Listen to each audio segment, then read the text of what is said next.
আসসালামু আলাইকুম।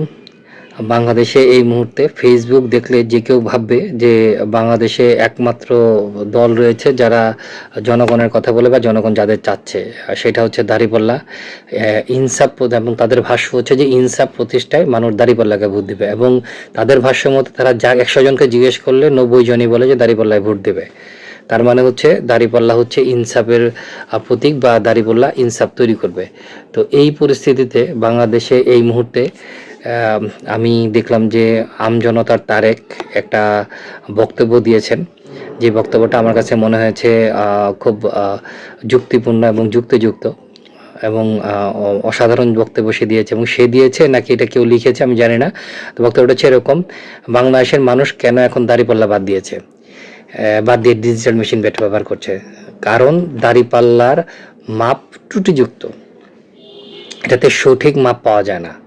আর এই দাঁড়িপাল্লা হচ্ছে যে জামাতে ইসলামী, অর্থাৎ ঠিক ম্যানুয়াল দাঁড়িপাল্লার মতোই, যাদের সব কিছুই ত্রুটিপূর্ণ, তাদের ধর্ম বিশ্বাস ত্রুটিপূর্ণ, তাদের ধর্মীয় কথাবার্তা ত্রুটিপূর্ণ, তাদের আচার আচরণ চালচলন সবই ত্রুটিপূর্ণ। তারা ইসলাম বেশধারী যেভাবে চলাফেরা করে, কিন্তু তাদের মূল উদ্দেশ্যটা বা কর্মক্ষেত্রটা সেটাও ত্রুটিপূর্ণ। যদি আমরা এটা বিবেচনায় নিই, তাহলে এই দাঁড়িপাল্লা যে ইনসাফ প্রতিষ্ঠা করবে, এই দাঁড়িপাল্লার মতোই তাদের ইনসাফটা হবে ত্রুটিপূর্ণ। আর এই ত্রুটিপূর্ণ ইনসাফটাকে আসলে যদি সাধারণ মানুষ যারা এইসব ফেসবুক দেখে বিভ্রান্ত হচ্ছেন, তাদেরকে বলছি আপনারা বিভ্রান্ত হবেন না। কারণ জামাত ইসলাম সারা জীবন আপনাদেরকে বিভ্রান্ত করে গেছে, করে যাবে।